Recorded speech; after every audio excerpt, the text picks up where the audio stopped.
నమస్తే అండి. ఎలా ఉన్నారు అందరూ? బాగున్నారా? నేనైతే బాగున్నానండి. మీ అందరికీ అమ్మవారి ఆశీస్సులు ఎల్లప్పుడూ ఉండాలని కోరుకుంటూ అత్యంత తేలికైన ఒక పరిహారం గురించి తెలుసుకోబోతున్నాం.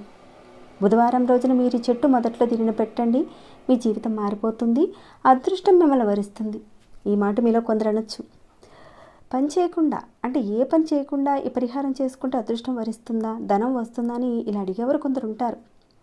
పని చేయకుండా కూర్చుంటే ఏది రాదండి. మనం కష్టపడుతూనే భగవంతుడి నామాన్ని స్మరించుకుంటూ ఇలాంటి చిన్న చిన్న పరిహారాలు చేసుకుంటే అదృష్టం మనల్ని వరిస్తుంది. ఇలా అడిగిన వారు కూడా ఉన్నారు కాబట్టి నేను ఒకసారి క్లారిటీ ఇవ్వాలనిపించింది, ఇస్తున్నాను.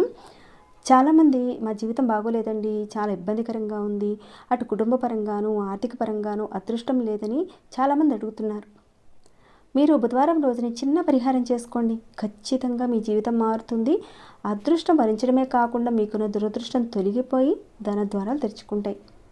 మీ జాతకంలో ఒక గ్రహం బలపడుతుంది. మీలో పాజిటివ్ ఆలోచనలు పెరుగుతాయి. పాజిటివ్ ఎనర్జీ కూడా పెరుగుతుంది. కొంతమంది ఎంత మోటివేటెడ్గా ఉన్నా కానీ మానసికంగా ప్రశాంతతగా ఉండరు.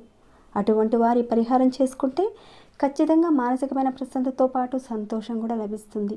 మీ ఆలోచనలు నెగిటివ్గా ఉంటే కొంతమంది ఎంతసేపు ఎదుటివారి గురించి ఆలోచిస్తూ ఉంటారు, ఎదుటివారి లోపాలను వెతుకుతూ ఉంటారు. కానీ వారి లోపాలను తెలుసుకునే పరిస్థితి వారికి ఉండదు. ఎదుటివారి యొక్క లోపాన్ని గుర్తించి వారి యొక్క లోపాలను చెప్తూ ఉంటారు, కానీ వారిలో ఉన్న లోపాలను గుర్తించలేని పరిస్థితిగా ఉంటారు. అది కూడా ఒక లోపమే. ఈ పరిహారం చేయడం వల్ల మార్పు వస్తుంది. మీ ఆలోచన విధానంలో మార్పుతో పాటు మీరు చేస్తున్న వృత్తి వ్యాపారాల్లో మీరు కోరుకున్న స్థానానికి మీరు వెళ్ళగలుగుతారు. ఈ పరిహారాన్ని ఆడవారైనా మగవారైనా చేయొచ్చు, కానీ ఆడవారు మీరు నెలసరిలో ఉన్నప్పుడు మాత్రం ఈ పరిహారాన్ని చేయకండి. ఇక ఈ పరిహారాన్ని అయితే బుధవారం రోజున చేసుకోవాలండి. బుధవారం రోజున ఒక సమయంలో మాత్రమే చేసుకోవాలి. అది ఎప్పుడు చేయాలి ఏంటనేది చెప్తానండి. దానికన్నా ముందు ఒక చిన్న రిక్వెస్ట్ మీ అందరికీ.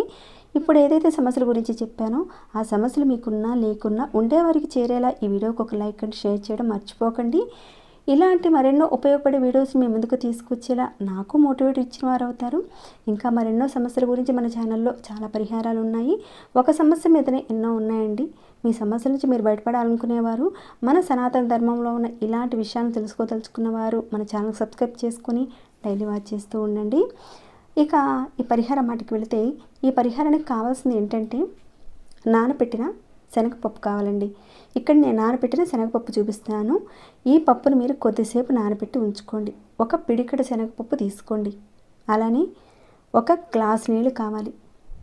ఈ పరిహారాన్ని మీరు బుధవారం రోజున సాయంత్రం 4 గంటల నుంచి 6 గంటల మధ్య కాలంలో చేయాలి. బుధవారం రోజున సాయంత్రం 4 గంటల నుంచి 6 గంటల మధ్య కాలంలో మీకు కుదిరిన సమయంలో చేయండి. 4కు ముందు చేయకండి, 6కు తర్వాత చేయకండి. మీరు ముందు చేసినా తర్వాత చేసినా ఫలితం అయితే ఉండదండి. ముందుగా మీరు ఏం చేస్తారంటే ఒక లోటా నీళ్ళు తీసుకోండి. మీ ఇంటి పెరట్లో ఉన్న ఏదైనా మామిడి చెట్టు అయినా అరటి చెట్టు అయినా అలాంటి పెద్ద చెట్లు ఉంటాయి కదండి, ఉసిరి చెట్టు, వేప చెట్టు, మేడి చెట్టు, ఇలాంటి పెద్ద చెట్లు మీ పెరట్లో ఉంటే ఆ చెట్టు దగ్గరికి వెళ్ళండి. ఒకవేళ మీ ఇంటి పెరట్లో ఇప్పుడు చెప్పిన చెట్లలో నుంచి ఏ చెట్టు లేదనుకోండి, అప్పుడు గుడి ప్రాంగణంలో ఉన్న చెట్లు కానీ లేదంటే పార్కులో ఉన్న చెట్టు దగ్గరికైనా సరే వెళ్ళండి. లేదా రోడ్డు దగ్గర ఎక్కడైనా చెట్టు పెద్దది ఉంటే కనుక అక్కడైనా సరే చేసుకోవచ్చు ఈ పరిహారాన్ని. ముందుగా ఆ చెట్టు దగ్గరికి వెళ్ళి ఆ చెట్టుకు నమస్కారం చేసుకొని నీళ్లు పోయండి. నీళ్లు పోసిన తర్వాత ఈ పచ్చి శనగపప్పు ఉంది కదండి, దీన్ని మీ కుడి చేతిలో పట్టుకొని మీ మనసులో ఉన్న కోరికలన్నీ చెప్పుకోండి. చెప్పుకున్న తర్వాత ఆ శనగపప్పుని చెట్టు మొదట్లో పెట్టేసి నమస్కారం చేసుకోండి. వీలైతే మీరు చెట్టు చుట్టూతా ఒక 5 ప్రదక్షిణాలు చేయండి. 5 ప్రదక్షిణాలు చెట్టు చుట్టూతా చేసే అవకాశం లేదనుకోండి, ఆత్మ ప్రదక్షిణ చేయండి. అంటే మీ చుట్టూ మీరే తిరగాలి. ఇలా 5 ప్రదక్షిణాలు చేసుకోవాలి. చేసుకున్న తర్వాత ఇంటికి వచ్చేసేయండి. ఈ విధంగా మీరు ఒక 5 బుధవారాలు చేయాలి కంటిన్యూగా. ఇందులో మతము, కులము, జాతి అలాంటిది ఏది లేదండి. ప్రతి ఒక్కరు కూడా చేసుకోవచ్చు. జీవితంలో సుఖ సంతోషాలు నిండి ఉండాలనుకునేవారు, సుఖము అదృష్టం కావాలనుకునేవారు ఖచ్చితంగా ప్రయత్నం చేయండి. ఎవరి జాతకంలో అయితే బుధుడు యోగించకపోతే ధనానికి సంబంధించిన ఇబ్బందులు ఉంటాయి, మానసికంగా శాంతి ఉండదు. అందుకని ఎప్పుడైనా సరే బుధుడు యోగించాలి. ఎప్పుడైతే బుధుడు యోగిస్తాడో వాళ్ళకి ఇవన్నీ కూడా లభిస్తాయి. జాతకరీత్యా బుధుడు యోగకారకుడు. సరిగ్గా లేకపోతే జీవితంలో సుఖము సంతోషము రెండూ ఉండవు. మనసు ఏదో ఒకటి అశాంతితో వెంటాడుతూనే ఉంటుంది. మానసిక అశాంతితో బాధపడేవారు ఖచ్చితంగా ప్రయత్నించండి. ఈ పరిహారం చేసుకోవడం వల్ల మానసిక ప్రశాంతత లభిస్తుంది. మీకు అదృష్టపు ద్వారాలు తెరుచుకుంటాయి. మీలో పాజిటివ్ ఎనర్జీ పెరుగుతుంది. తేలికైన అద్భుతమైన పరిహారం అండి ఇది. తప్పకుండా చేసి చూడండి. అయితే ఇక్కడ ఒకటి గుర్తుపెట్టుకోండి.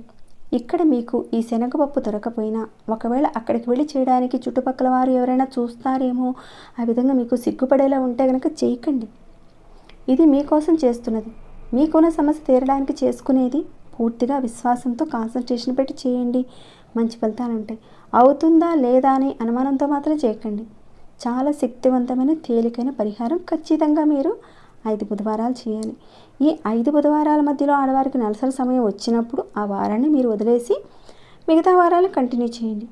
ఎవరైతే సమస్యలతో ఎక్కువగా మానసికంగా కుంగిపోతూ ఉంటారో తప్పకుండా చేయండి. మీ అందరికీ మంచి ఫలితాలు రావాలని ఆ భగవంతుని కోరుకుంటున్నాను.